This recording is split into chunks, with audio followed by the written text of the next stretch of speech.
ሰላምታዬ ይድረሳችሁ ውድ ቤተሰቦቼ እንኳን ወደ ቻናሌ በሰላም መጣችሁ። ውድ ቤተሰቦቼ እንደተለመደው ዛሬም በአዲስ ቪዲዮ ተገናኝተናል።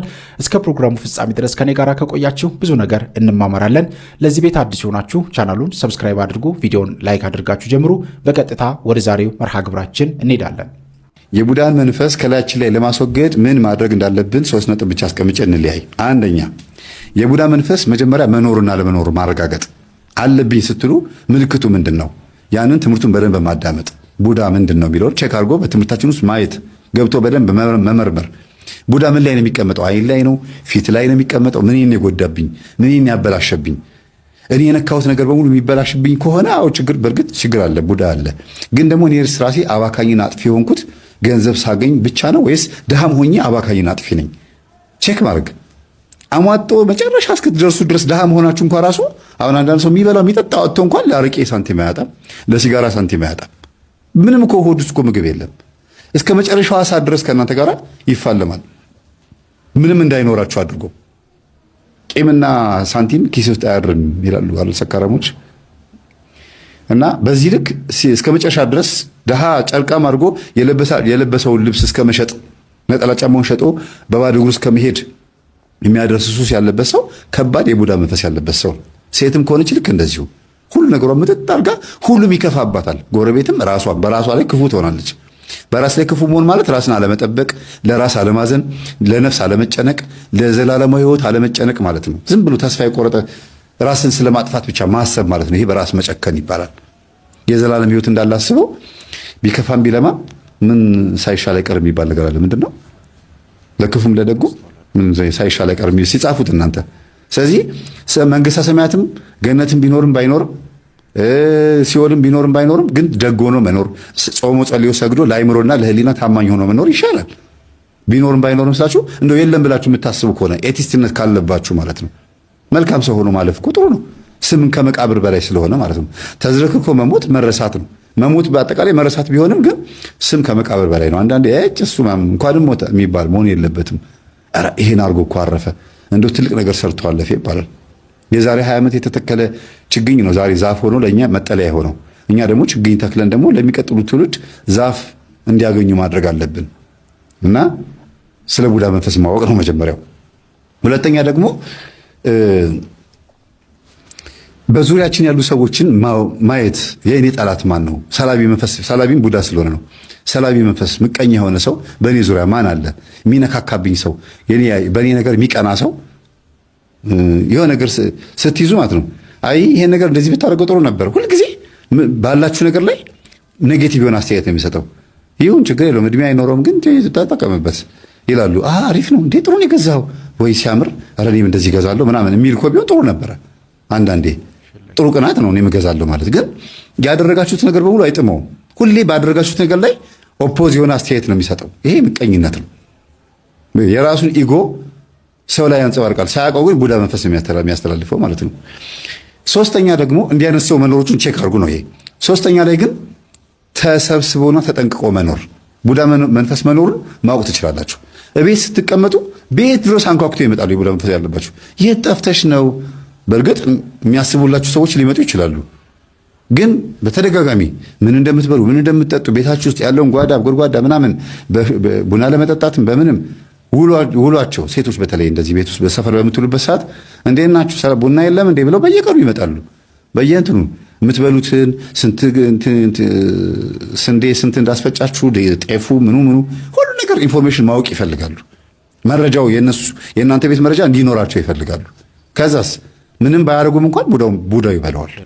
ከዛ በኋላ የተመናመነ ከዛ እናንተ አበድሩኝ እንድትሏቸው ይፈልጋሉ። ከነሱ ቤት እናንተም እህል እንድትበደሩና አለሁኝ አይነት ነገር ከዛ ቤት እኔም ስላበደርኳት ቤት ሁልጊዜ እገኛለሁ የማለት ነገር እና የቡዳ መንፈስ ሳያስቡትም አስበውትም በዙሪያቸው ያሉ ሰዎች ላይ ቼክ ማድረግ ያስፈልጋል።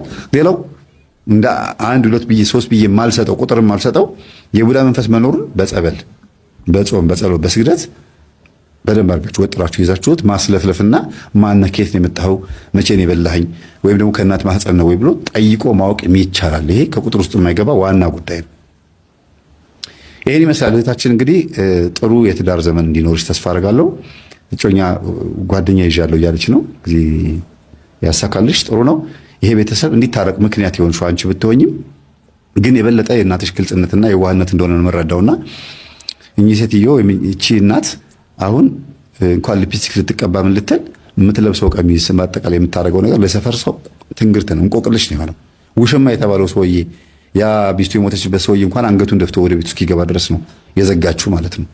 እና በዚህ ልክ ሰው በጣም በጣም በጣም ለውጥ ያመጣል እና ተስፋ አትቁረጡ።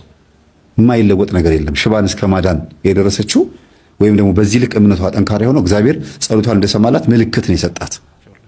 ከእሷ ጋር እንደሆነ ማሳያ ነው። ይምረኝ ይሆን ስትል አዎ እምርሻለሁ ሲል ምልክት ሲያሳያት በልጁ ላይ ያሳያት ማለት ነው። የእናት ልጅ እኔ በአንድ ነገር አዝናለሁ። ክፋታችን አሁን ከአጋንንት በልጧል። ምናልባት ዲያብሎስ ክፉ የሚሰሩትን ሰዎች በዚህ ዘመን ክፉ ሲነጩን ዓለም የሚሰራውን ክፋት ይሁት በዚህ ዘመን ክፉ የሚሰሩትን ሰዎች ዲያብሎስ ማመለከቻ ሳያስገባ አይቀርም ብዬ አምናለሁ። ምን ብሎ እንዳትለኝ ማለትም አይቀርም። እንደ እናንተ ሰዎች እናንተ የምትሰሩትን ክፋትን ያላቀውም እባካችሁ ማሰልጠኛችሁ ነው የትምህርት ቤታችሁን አሳዩኝ ሳይል ይቀራል ብለህ ነው። ይሄ ሳያመለክት አይቀርም አምናለሁ። የት ጋር የሆነ የክፋታቸው መማሪያ ትምህርት ቤት ሲፈረዱት እናንተ የሚሰራውን ክፋት ይሁት ወንድም በወንድሙ እናት በልጇ አባት ልጁ ባል በሚስቱ እንዲህ ተጨካክነው ጭካኔ ያላስተማሩንም አባቶቻችን 51 ዓመት ሲያጠምቁ እንደው በማጥመቅ ላይ የገጠመውት ገጠመኛለ። በጣም አቤትነት ልጅ ጀንተነክሻለሁ። ለምን መሰለህ የነከሰኝ ቅዱስ ያሬድ ሳጠምቅ አልድንም እኔ አለ። ካደ ማለት ነው። ይኸው ልብ አድርገህ አላስተዋልኩም። አልድንም እኔ አልድንም አለኝ። ተው ግድ የለም አልድንም በቃ አልገባም አለኝ። ያዙና አስገቡት አልኳቸው። በግድ አስገቡት። ሲታገል አንገቱን ቀና አደርጋለሁ ስለ አውራጣት የጎረሰው ይሄንን ማለት በቃ ይሄንን ቀርጥፍ አድርገው ቆዳው ብቻ ነው የያዘው። ከገር ጥፍሬ እስከ አናቴ ድረስ የጣት ቁስል ይባላል። ወረረኝ ሰውነቴ እንዳለ። በኋላ ራሱ ጣቴ ይዞት ስለነበረ መስቀሉን በዛች በቀዳዳው አስገብቼ ፈለቀኩና እንደዚህ ነክሶ ቀረ። ነከሰው። ያው አጥንቱን ሰበረው ማለት ነው። ቆዳው ብቻ ነው አጥንቱን አልፎ በቃ ቆዳው ነው የያዘው በቃ። ከዛ ያውም እሱንም ሊቀረጥፈው ይችል ነበር። ያንን መስቀሉን ቶሎ አስገባውና ጫፉን ፈለቀኩት ጥርሱን። ከዚያ በኋላ ደነዘዘ ጠቅላላ ሰውነቴ። ጠበሉ በጣም ቀዝቃዛ ነበር። አፈሰስኩበት ይችላል አልደማም። አሁን እንዲህ ሲሎች ለብቻው ከዚህ ጋር ያው ተንጠልጥላ ነው ያለ በዛ ምክንያት። አዎ አጥንቱ የለም አጥንቱን ሰብሮታል እኮ አድቆታል። ከዚያ ደነዘዘጄ ልጆቹ ሁሉ ደነገጡ። አሁንም አለ አዲስ ኡራኤል ያለ ልጅ ስማ አምላክ ምለው ልጅ አሁን ሰሙ አይቼው አላቅም ቆየው ያሬድን እንትን ካልኩ በኋላ ወንድሙም ልጅ ምለው ልጅ ነበረ ኃይለ ማርያም ምለው የምላቸው አጠገቤ የሚይዙልኝ ነበሩ። እነሱ ባሉበት እነሱ ምስክሮች ናቸው። አሁን ሐዲስ አለ ኡራኤል አሁንም እና የሚገርመው ያንን ጠበሉን እንዳላፈሰስኩበት ቀዝቃዛ ነው በጣም ቀዘቀዘ ነበረ። በኋላ መስቀሉ መያዝ ሲያቅተኝ እንደምንም እንዲህ አድርጌ ጨበጥኩት መስቀሉ። ከዛ ሳጠምቅ ቆየው እየደነዘዘ ቅዝቃዜው እየመታው ሲሄድ ረሳው። ዝም ብዬ ሳጠምቅ ቆየው ጨርሼ ዝም ብዬ ሄድኩ። ምንም ትዝ ያለኝ ነገር የለም። መጨረሻ ላይ ሄድኩ። ቆዳ ስራ ነበር የምሰራው። ሰልጣኞች ገብተዋል። ሳሰለጥን እዛ ስልጠናው ላይ ቆይቼ ምሳ ስንበላ እጄ እንዲህ ስታጠብ ለምን ትዝ አይለኝ? ይኸው እንደዚህ ሆኖ እጄ ምስጋና የደረሰው ለመድኃኔዓለም ክርስቶስ። እንግዲህ እኔ ምንድን ነበር ያሰብኩት? ሄጄ አሳሽኬ ራእይ ተነስቼው የሚደቀቀውን አውጥተው ምን ነበር የማስበው? የቅዱስ ያሬድን ታምር ነው የምነግርህ። ሲሄድ እንዲህ ስል ብቻ ትዝ አለኝ እንጂ እጄ ያው ነው። እንዲህ የሚያስኩት ያ እንደዛ ጥልጥል ብሎ የነበረው ምስጋና ይግባው በህይወቴ ውስጥ ይሄ ለማንም ተናግሬው አላውቅም። ያ ልጅ ያውቃል። ሐዲስ ከኡራኤል አይጠፋም እና እነሱ ያውቁ ነበረ፣ ተደንቀዋል።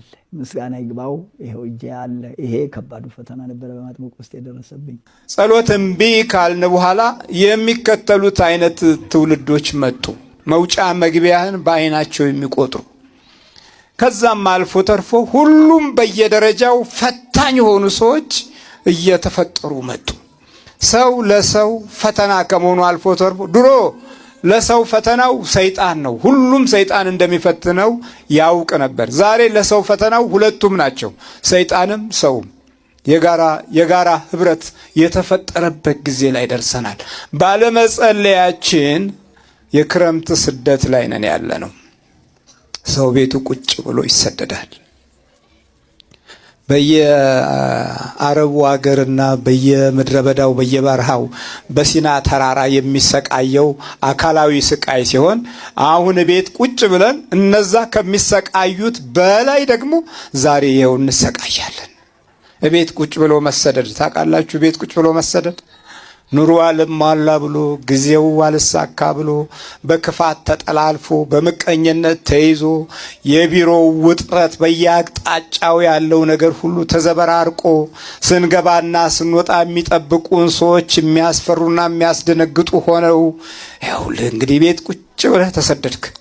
የትም ሳትሄድ ርቀህም ሳትጓዝ ከስፍራህና ከሀገርህም ሳትወጣ በዜግነትህና በኢትዮጵያዊነት ባህሪህም እንዳለ ሆኖ ግን ስደተኛ ነን። ጓዛችንን አልጠቀለልንም፣ ብርድ ልብሳችንን አላሰርንም፣ ስንቃችንን አልያዝንም እንጂ ዛሬ ሁሉም ከህሊናው ጋር ስደተኛ ነው፣ ከአእምሮው ጋር ስደተኛ ነው፣ ከጠባዩና ከባህሪው ጋር ስደተኛ ነው። ቋንቋ ለቋንቋ አልግባባ ብሎ ድምፁ ለድምፅ አልስማማ ብሎ ቋንቋው ተሰዶ ህሊናችን ተሰዶ ድምፃችን ተሰዶ ማን ይስማን?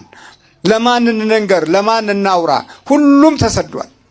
ለተፈጥሮ የሚገቡን ጸጋዎችና ስብዕናዎች ሁሉ ሳይቀሩ ስደት ላይ ናቸው። ስለዚህ ቤት ላይ ቁጭ ብሎ መሰደድ አለ። ተኝተህ መሰደድ አለ። እንጀራህን እየበላህ በቢሮም ስራህን እየሰራህ ትሰደዳለህ። የሚያሳድድህ ውስጥህን እንድታጣ መታገል ነው። ውስጥህን ማጣት ይሄ ነው ስደት። ክረምት ይሄ ነው። ደንበኛ ክረምት፣ የስቃይ ክረምት ይሄ ነው። ይኸውልህ በመንፈስ የምንሰደደው ደግሞ ሌላ ጉዳይ ነው። ይሄኛውም ሌላ ስደት ነው።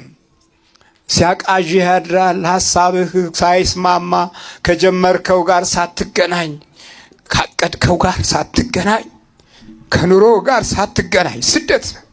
ሁሉ ጊዜ እንዲህ ነው ስደት። ይኸውልህ ስለዚህ አልጸለይንም። ክረምት ይሄ ነው። ፍሬ አልባ በሆነ ጊዜ፣ ደመና በበዛበት ጊዜ፣ ዝናሙና የዝናሙም ደመናና የፍሬ የማይሰጠው ደመና በሚዞርበት ጊዜ ዝም ብለህ ትሰደዳለህ። አልተሰደድም? አዎ ስደት ነው። ሰው ማጣት ስደት እኮ ነው። ምን አደከመ? ጊዜን ማጣት ስደት ነው። ዘመንን ማጣት ስደት ነው። የበረከት ዓመቶችን የበረከት ጊዜያቶችን ይሄ አረንጓዴውን አይደለም ቅጠሉን አይደለም። እነዚህማ ተፈጥሯቸውን ጠብቀው ይሄዳሉ። አሁን እኛ ነን ከውስጥ በድናችን ብቻ አካላዊ ፎቶአችን በምስል የሚንቀሳቀሰው ስብዕናችን ከተንኮል ባራቀ በጨካኞችና በክፉ ጠባይ በተሞሉ ሰዎች እጅ ውስጥ መውደቅ እንዲህ አይነት የምቀኝነት ጠባያትን በውስጣችን አዝለን መሄድ ስደት ነው። አሁን ቤተሰብ ለቤተሰብ አይስማማም። እናት የልጇ ቋንቋ አይገባትም። አባት የልጁ ቋንቋ አይገባውም። ልጆች የቤተሰብ ቋንቋ አይገባቸውም። እንዲህ ይሄ እኮ ነው ስደቱ። ክረምት የሚባለው ይሄ ነው። በክረምት ጊዜ ፍሬ የለም፣ በስደት ዘመንም የሰው ፍሬ የለም። ስለዚህ በክረምት እንዳትሰደዱ አለ። ሁለተኛው ሰንበት ወይም በዕብራይስጡ ሻባት የሚባለው ነው። ሰንበት የእረፍት ጊዜ ነው፣ የአምልኮት ጊዜ ነው። ሰንበት በሰንበት ብዙ የነፍስ ዋጋዎች የሚከናወኑበት ነው። ሰንበት ተረጋግተህ የምታስተውልበት፣ የሳምንቱን ጊዜና ሰዓት በበረከት የምታይበት ነው። ሰንበት በሰንበት እንዳይሆን አለ ስደትህ። ሰንበት የመቀደሻ ቀን ነው። ሰንበት የመቀደሻ የኃጢአት ስርየት የሚገኝበት ቀን ነው ሰንበት። ዛሬ ደግሞ በሰንበት ተሰደናል። የምንቀደስ ሳይሆን አሁን የምናስቀድስ ሰዎች ነው የምንበዛው። ስለዚህ የሚያስቀድሰው ሰው መቀደስን ካለመደ ነገ የእግዚአብሔር ድንቅ ነገር አይገለጥም። ለዚህ ነበረ ኢያሱ የሚመራውን ሕዝብ እንደዚህ ነበር ያለው፣ ነገ ነገ እግዚአብሔር በመካከላችሁ ድንቅ ነገርን ያደርጋልና ዛሬ ተቀደሱ አለ። መቼ ተቀደሱ? ዛሬ። በመጽሐፈ ኢያሱ ምዕራፍ 3 ላይ ተመልከቱ። የሰሞኑ ትልቁ ክርክር ሴት ልጅ ብዙ መማር የለባትም አለባትና ሴት ያሳደገቻቸው ልጆች ምን ይመስላሉ የሚል ነው። እንደኔ ስሜት ልንገርህ፣ መጀመሪያ የክርክር ነጥባችን በዚህ መስመር ባሄድ ጥሩ ነው ብዬ አስባለሁ። ምክንያቱም ልናስበው የሚገባው ሌላ ነገር ስላለ። እንደኔ ሴት ልጅ መማር የለባትም ወይ ለሚለው መማር ማወቅ ከሆነ ሴት ልጅ ማወቅ መቻል አለባት። ምክንያቱም ቤት ነው የምትመራው፣ ልጆች ነው የምታሳድገው፣ አስተማሪ ናት፣ ልጆቿን መንገድ የምትመራው እሷ ናት። ስለዚህ ማወቋ የተሻለ ነው ብዬ አስባለሁ። አንዲት ሴት ፊዚክስም ትማር ዕደ ጥበብም ትማር፣ መጀመሪያ ግን ማወቅ ያለባት ራሷ ላይ መስራት መቻል ነው። የትኛውም ሴት ራሷ ላይ መስራት ካልቻለች የተማረችው ነገር ወሳኝነት አይኖርም፣ ወይም ደግሞ መማር ማወቅን አይተካም። ለዚህ ነው በጣም ብዙ ሰዎች ከተማሩ በኋላ አሮጋንት ይሆናሉ ከተባለ ምን አውቃ ነው መጀመሪያ መሆን ያለበት? ያወቀችው እንዴት ነው? ዕውቀትስ ምንድነው? መጀመሪያስ ማወቅ የነበረባት እንዴት ነው የሚለውን ነገር ነው ልንከራከርበትም ከተገባን መጀመሪያ ማወቅ ማለት ምን ማለት ነው? ማወቅስ ምን ይጨምራል? መማር ሁሉ ማወቅ ስላልሆነ ማለት ነው። ስለዚህ ያቺ ሴት ምን ያህል ነው ዕውቀቷ ወይም ምንድነው ያወቀችው ብለን ነው ማሰብ ያለበት። ከዛ ውጪ ግን ሴት መማር አለባት ለሚለው እኔ ተመን ሳይቀመጥለት የሴት ልጅ መማር አለባት። ማህበረሰብ እንደውም ሊያስተካክለው ከተገባ መጀመሪያ ማስተካከል ያለባት ሴት እንዴት ማወቅ እንዳለባት ነው። ሁለተኛው ነገር ሴት ያሳደጋቸው ልጆች የሚል ነው። ሴቶች ልናሳድጋቸው የምንችላቸው ልጆች እንዴት ይሆናሉ ለሚለው እኔ አባትና እናት ሆነው ሲሰሩ መጀመሪያ አምላክ ሁለቱም ሲያስቀምጥ አባትም የራሱ ሚና አለው፣ እናትም የራሷ ሚና አላት። አባት ጥንካሬ ነው የሚያስተምርክ፣ የሚያሳየው ጥንካሬ ነው። እንዴት አድርገህ እንደምትጠነክር፣ ይህ ዓለም እንዴት እንደሚገፋህና አንተ ዓለምን እንዴት እንደምትገፋ ያስተምርሃል። እናት ስትሆን ደግሞ ቅንነትን፣ ፍቅርን ታስተምርሃለች። እንደ ባብልህ እንደ ርግብ የዋህ እንድትሆን የምታስተምርክ እናት ናት። ሁለቱን ነገር ማጣት አለብን ብዬ አላስብም። ለዚህ ነው ተፈጥሮም ሁለቱ ጋር ያለውን ነገር በአንድ አድርጎ መያዝ አይቻልም። ስለዚህ አባትም የአባትነት ሚናውን እንጂ እናት ሆኖ ማሳደግ አይችልም። እናትም ደግሞ የእናትነት ሚናዋን እንጂ አባት ሆና ማሳደግ አትችልም። ከሁለቱ አንዱ ከጎደለስ በሆነ አጋጣሚ ወይም በሆነ ምክንያት ሁለቱ ውስጥ አንዱ ከሌለ ማህበረሰብና ሀገር ተጨምሮ አንዱ ያለው አካልም ተደምሮ የሚችለውን ያህል ክፍተቱን ሞልቶ ለማሳደግ መሞከር ነው እንጂ እናት የጎደለችበት ቤትም አባትም የጎደለ ቤትም የጎደለ ነገር የለም ማለትም አይደለም። እንደዛ ስለሆነም ደግሞ አንዱ አካል እንደዚህ ያደርጋል ተብሎ ማሰብ ልክ ነው ብዬ አላስብም። ከዛ ውጪ ይሄንን ነገር እንዲህ ብዬ ላስረዳ። ለምሳሌ ጡብ አለ አይደለ? ይሄንን ጡብ ስትደረድር አይተህ ከሆነ አሸዋ፣ ሲሚንቶና ውሃ ታረግበታል። አሸዋው ጥንካሬን እንዲያመጣልህ፣ ሲሚንቶ ደግሞ የማያያዝ አቅሙን እንዲኖረው፣ ውሃው ደግሞ ለማዋሃድ እንዲጠቅም ነው የምታረገው። እነዚህ ነገሮች በተመሳሳይ ነገሮች እስካልተካቸው ድረስ አንዱን ብታጎድል ጡብህ ትክክል ሊቀመጥ አይችልም፣ ወይም ጥንካሬ አይኖረውም፣ ወይም ክፍተት ይኖረዋል። እነዚህ ነገሮች እንዳይፈጠሩ ሲባል ነገሮችን አዋህደ ለጡቡ መጠቀም ግዴታ ነው። ልክ እንደዚህ ማለት ነው። በሌላ ጎኑ ልንከራከር የሚገባው ነገር ብዬ የማስበው ነው እንዲህ ነው።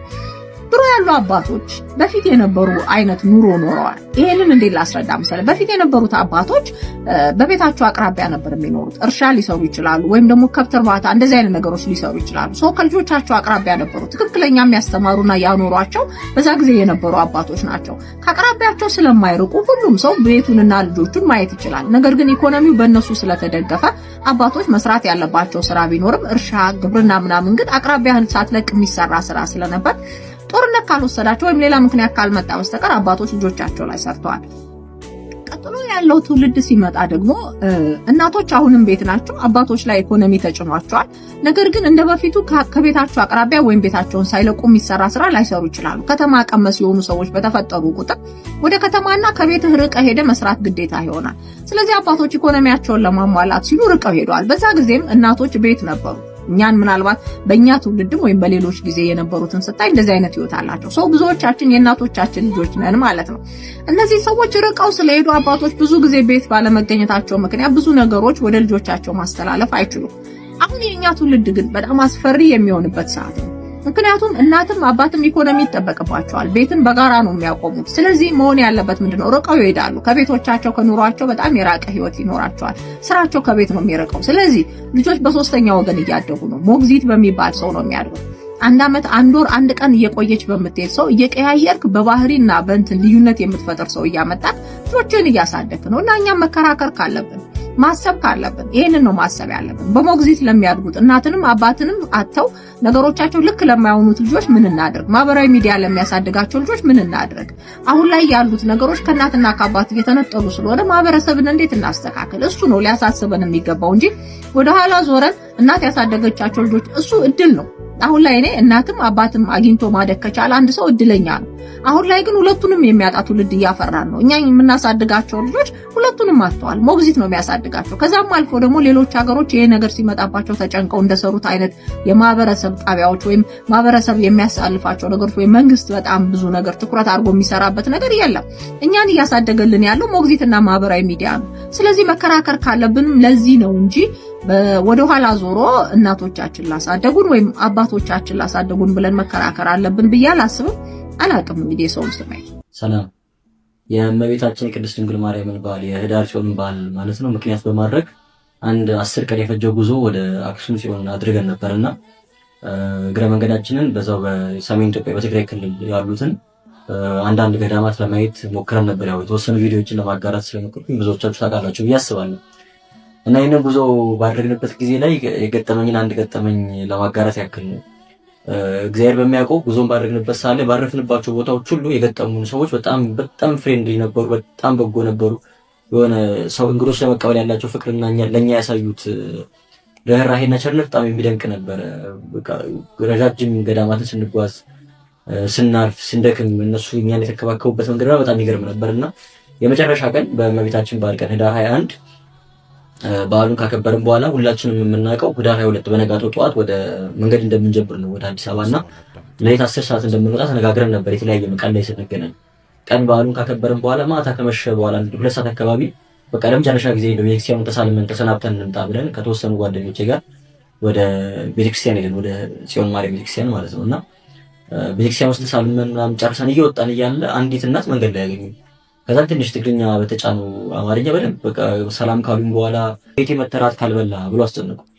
አንደኛ መሽቷል፣ ሁለተኛ ደግሞ ወደምናድርበት ቦታ ሄደን ጉባኤ ስለሚኖረን አልቻልኩም። በጣም ይቅርታ ለመንኳቸው። በጣም ብዙ ቅዱሳን ጠርቶ በጠኔም በጣም ብዙ ቅዱሳን ጠርቼ አልችልም ብዬ ይቅርታ ጠየኳቸው። ራት እንደማልችል ሲያውቁ እሺ ነገ ምሳ ካልበላ አሉኝ። አክቹሊ ትልቅ ሰው አይደለም ያው እናት ስለሆነች እንጂ ምሳ ካልበላህ ብላ አስጨነቀችኝ ማለት ነውና አልቻልኩም። እንዳልኩት ነገ ጠዋት ላይ ታሰሳት ወተኛ ወደ አዲስ አበባ እንመጣለን። ሶ መሄድ አልችልም እዛች ሴት ቤትና በጣም እየማልኩ እየተገዘትኩ በጣም ይቅርታ ጠይቄ በጣም በቃ እንደጋበዝሽኝ ነው የምቆጥረው አመሰግናለሁ ብዬ በጣም ተማጽኜ ተለማምጬ ተሰናብቻት ወደ ቤቴ ገባሁ ማለት ነው። እና ጉባኤ ልናደርግ ስንሰባሰብ አብሮን ጉዞ የመጡ ሰዎች ያው ዛሬ በዓል ስለነበር ግርግር ስለነበር እንደልባችን መጸለይ ማስቀደስ አልቻልንም እና የግድ አክሱም ላይ አንድ ቀን መጨመር አለብን የሚል ሀሳብ ተነስቶ ተወያይተን በ22 ልንወጣ የነበረውን እዛ አክሱም ለመዋል ተስማማን ማለት ነው። አንድ ቀን ለመጨመር ተስማማን ማለት ነው። እና አፈርኩኝ እንግዲህ እንደዛም ብዬ ተገዝቼ መቼስ ነገ መንገድ ላይ ከታየው ከዛችን እናት በተጨማሪ ሌሎች ሰዎችን ጠይቆኝ ነገ አልኖርም ብዬ ስለነበረ ያሳፍራል መቼስ ምን ብዬ መንገድ ላይ እወጣለሁ፣ በቃ ከቤት አልወጣም ብዬ በነጋታው ቤት ውስጥ ነበር ለመቆየት የወሰንኩትና በጠዋት ግን ገላችንን መታጠብ አለብን ተብሎ ካረፍንበት ቤት ፊት ለፊት ሻወር የሚወሰድበት ቦታ አለና እዛ ቦታ ሄደ። ከዛ በፊትም እዛ ነበር የምንታጠበው እና ቦታውን ራን የሚያደርገው የሚያስተዳድረው ሰውዬ ከዛ በፊት መጀመሪያ ቀን ስንሄድ አውቆናልና አሁን ሁለተኛ ቀን ስንሄድ በጣም ደስ አለው። ዛሬ ምሳ እኔ ቤት ካልበላችሁ። እኔ ደግሞ ትናንትና በጣም ብዙ ሰዎችን ስላስቀየምኩኝ እሺ ማለት አልፈለኩም፣ ግን አብሮኝ ያሉት ልጆች እሺ ያሉ እንሄዳለን ተባለና መቅረት አልቻለም ማለት ነው።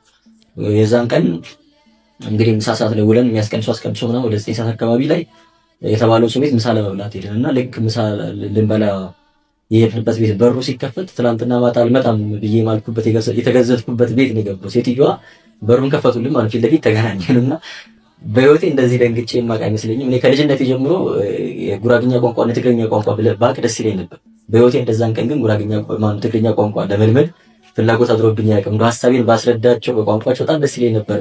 ተራዝሞ እንደሆነ ሐሳብ ቀየረ እንደሆነ እንዴት አድርጌ እንደማስረዳ ግራ ገባኝ። በቃ እየዋሸሁ ነው የሚመስለውና ነፍሴ ተጨነቀች። በጣም ታግዬ ለማስረዳት ሞከርኩኝ።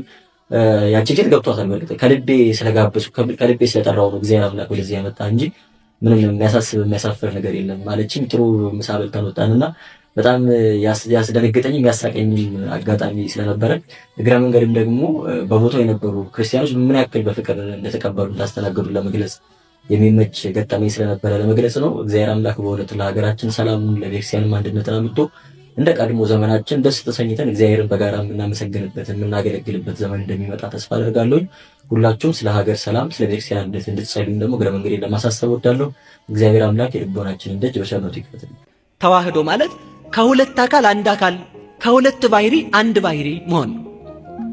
ከሁለት አካል አንድ አካል፣ ከሁለት ባህሪ አንድ ባህሪ። አካለ እግዚአብሔር አሁን የዘረዘርነው ረቂቅ አካል ከግዙፍ አካለ ሥጋ ግዙፍ ነው፣ ይጨበጣል። አካለ ሥጋ ይታያል፣ አካለ ሥጋ ይዳሰሳል። አካለ ሥጋ ውሱን ነው። አካለ ሥጋ አላዋቂ ነው። አካለ ሥጋ ይታሰራል። አካለ ሥጋ ይደክማል። የሥጋ አካል ይተኛል፣ የሥጋ አካል ያንቀላፋል። መለኮት ደግሞ አያንቀላፋም፣ አይተኛም፣ አይወሰንም፣ አይጠይቅም። እንደዚህ ከሆነ ያ የማይጠይቀው አካል ከሚጠይቀው አካል ጋር ተዋህዷል። ሲዋሃድ ልብ ብለን እናያዝ። አሁን ልብ ብለን እናያዝ። እንግዲህ ሲዋሃድ አንድ አካል አንድ ባህሪ ነው የሆነው። ሲዋሃድ በደንብ እናያዘው። መክፈል፣ መዋሃድ፣ ማክበር አንድ ጊዜ የተደረጉ ናቸው። አንድ ጊዜ መክፈል፣ መዋሃድ፣ ማክበር።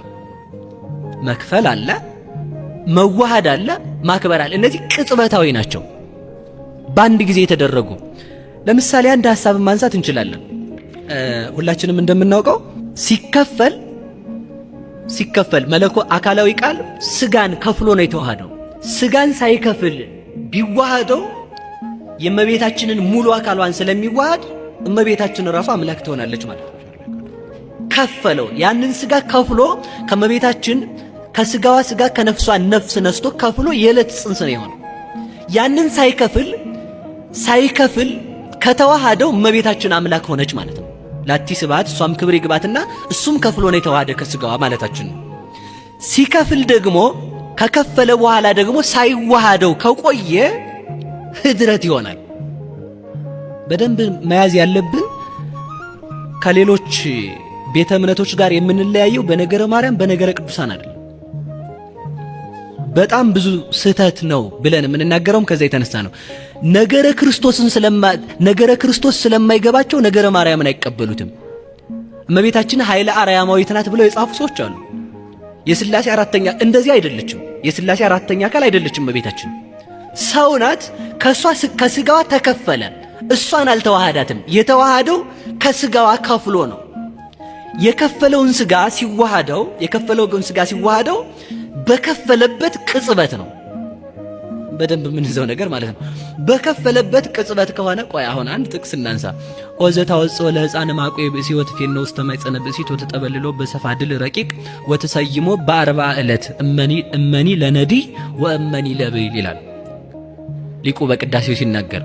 ሕፃኑን ከአባቱ አብራክ የምታወጣው ወደ እናቱ ማኅፀን የምትልከው በእናቱ ማኅፀን በረቂቅ ሰፋድል የምትጠቀልለው በ40 ቀንም ለመክበርም ሆነ ለመደሄትም ሆነ ለመበልጸግ የምትሾመው ማለት እስከ 40 ቀን አልተሾመም የሚል ጥያቄ ይነሳል። ተስሎተ መልክ በ40 ቀን ያልቃል ብለው ሊቃውንቱ ተርጉሟል። ያ ማለት እስከ 40 ቀን እጅ እየተቀጠለ እግር እየተሰካ ዓይን እየተደረገ ጆሮ እየመጣ እንደዛ ኩላሊት እነ ሳምባ እነ ጨጓራ እነ ምናምን ተሰብስበው 40 ቀን የሚገቡ አይደሉም።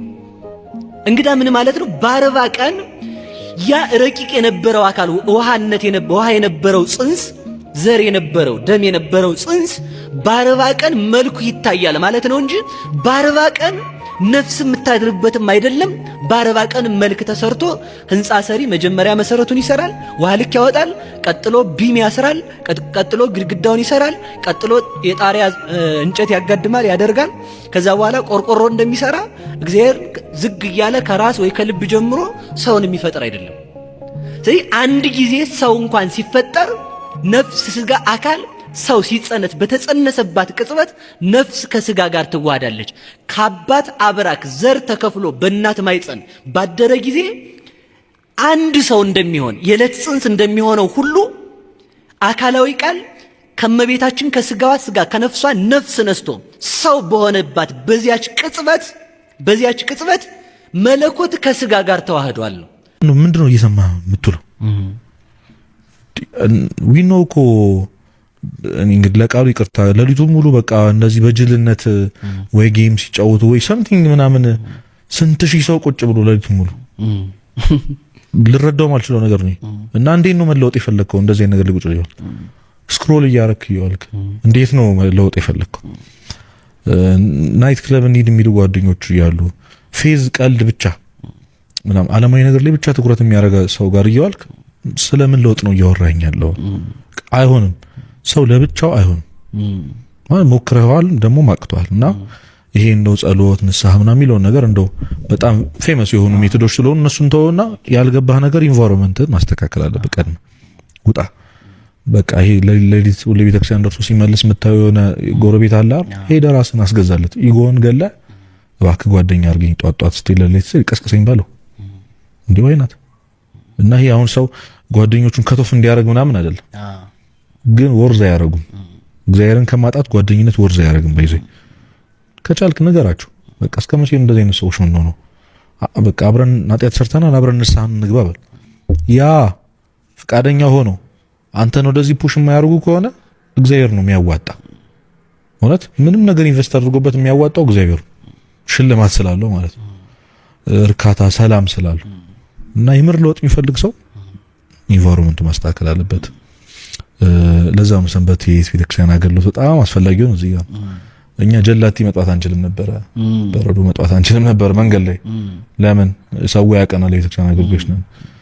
አብዛኛውን ጊዜ ከጓደኞቼ ጋር ነው ማታ ቁጭ ስልኬን ያየው ባድር ይታዘበኛል ጓደኛዬ። ገብቷል። ስለዚህ አሁን ኢንቴንሽን ደግሞ እንደዚህ አይነት ጉዳዮች ላይ ማተር ላይ ያርግ ይችላል። በቃ አርገው፣ ሰውነትህ ያርገው። በግድም ቢሆን አንብብ፣ በግድም ቢሆን ቤተክርስቲያን ሂድ፣ በግድም ቢሆን ጸልይ። አትጸልይም እንደሚል ጓደኛ ያስፈልጋል። እንዴ ምን አይነት ውሎ ነው የምትለው የሚል ሰው ያስፈልጋል። ሮብ ዓርብ ስትበላ የሚቆጣ፣ ጾም ገና 3 ሰዓት 4 ሰዓት ላይ ካልበላው ሲል የሚቆጣ ጓደኛ ያስፈልጋል። ሼም ደግሞ የሚይዝ የምታከብረው ኢንቫይሮንመንት ያስፈልጋል።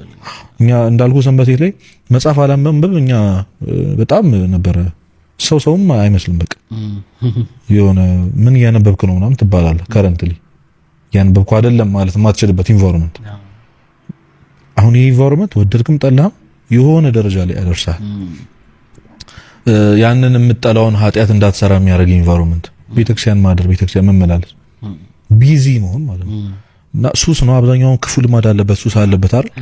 እኔ እሱን እስክትረሳው ድረስ እንዳለብህ እስክትረሳው ድረስ ቢዚ የሚያደርግ መንፈሳዊ ህይወት ያስፈልጋል። ስራው ለምን አሁን አዳር ቤተክርስቲያን ውስጥ አታረገውም አይደል? በቃ አሁን ወርዝ አያደርግም። ኤላ እግዚአብሔርን በየቀኑ እንድትበድል ከሚያደርግ ኃጢአት ተተ ስራ አኪዩት አድርገ ተርበ ተቸገረ ቤተክርስቲያን ብትኖር ወርዝ ያደርጋል። ሰው የምሩ መለወጥ ቢፈልግ በጣም ብዙ አማራጮች አሉት። የእንጀራ ጉዳይ ነው ይላል ዘፋኙ። እንደዚህ እኮ ምን ላድርግ ታዲያ? እሺ አሁን ይሄንን ትቼ ምን እኖራለሁ ማለት ይላል። ያንንም እንጀራ የሰጠህ እግዚአብሔር ነው። እንጀራ ብለህ የምትበድለው ደግሞ ራሱ እግዚአብሔር ነው። ሰው ሁሉ የሚተወለት ነገር አለ ማለት something። እኛ አሁን እግዚአብሔር መከተል የምንፈልገው ከነ ተሸከምነው ዓለማዊነት ነው። ከነ ተሸከምከው ሱስ ነው እግዚአብሔር መከተል የምንፈልገው። ሀብታም መሆን የማይፈልግ ሰው የለም በዚህ ጊዜ። በጣም ሌክዠሪ መኪና መንዳት የአርቲስቶች ህይወት በቃ። እህቶቻችን ደግሞ በጣም ውድ የሚባሉ ሜካፖችን ስቶሪ ማድረግ መቀበል ታውቀዋለህ። እሱም ተሸክመህ ምን አይነት ለውጥ ነው የምትፈልገው? የምርም መተው ማትፈልገው ህይወት አለ ገና የተሸከምከው። እሱ እንድታራገ ይፈልጋል። ኢጎ አለ ገና። ያንን ማወቅ አለብህ። ወሳኙ ነገር ግን አለመቻልን ማመን ነው። ባዶ አሁን ብዙ አባቶች ሁሉ የሚናገሩት ነገር እኛ ዓላማችን ጥሩ ክርስቲያን መሆን አይደለም፣ ባዶ ክርስቲያን መሆን። ባዶ ማለት እቃ መሆን። አሁን እዚህ ካፕ ውስጥ ውሃ አለ። ወይን መጨመር ከፈለኩ ምንድነው ማድረግ? ውሃውን መድፋት አለብኝ። ቀደም ወይን ያለበትን ውሃ ለመጨመር ከፈለኩ ወይኑን መድፋት አለብኝ። ወይን ላይ ማጠብ አለብኝ። ፀሐይ ላይ ማድረቅ አለብኝ። ከዛ ነው ውሃ የምትጨምር። ውሃ የተባለውን የእግዚአብሔር ፍቃድ ህይወት ላይ እሱ ራሱ እንዲሰራ ማለት። አሁን ቅዱስ ጳውሎስ የእግዚአብሔር ምርጡ ዕቃ የተባለው ለምንድን ነው? ፕላን የለውም እኮ እሱ ነገር እዚህ ነው የሚለው አይደለም። ጌታ ነው የሚሰራበት እና የክርስቶስ እጅ ነው። ከፈለገ አንስቶ ይቀመጣል። አንተ የማይታዘዝህን ዕቃ ትፈልጋለህ? ትፈልግ ሼፑ እንደፈለገ የሆነ ኦን ኦፍ ያለው ከቻለ ሪሞት ያለው አይደል? በዛሬው ቆይታችን እንግዲህ ውድ ቤተሰቦቼ እነዚህንና መሰል ጉዳዮችን ለመዳሰስ ለማየት ሞክረናል።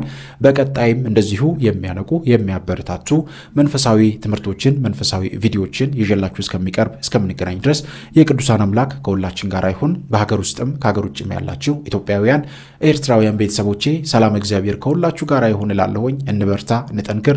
ይህን ቻናል ለብዙ ሰዎች እንዲደርስ ሁላችሁም አንደኛ ሰብስክራይብ አድርጉ። ቪዲዮውን ሁሌም ስትጀምሩ ላይክ አድርጋችሁ መጀመራችሁ ማድረጋችሁን እንዳትረሱ፣ ለብዙ ሰዎች ተደራሽ እንዲሆን ያግዛልና። ምክንያቱም ላይክ አድርጋችሁ ስትጀምሩ እናንተ ላይክ ስታደርጉት ቪዲዮ ብዙ ሰዎች ጋር እንዲደርስ ትልቅ ሰፊ እድል አለውና ሁላችንም እንደዚህ እናድርግ። እግዚአብሔር አምላካችን ከሁላችን ጋር ይሁን። ላለሁ ይቆየን። አሜን።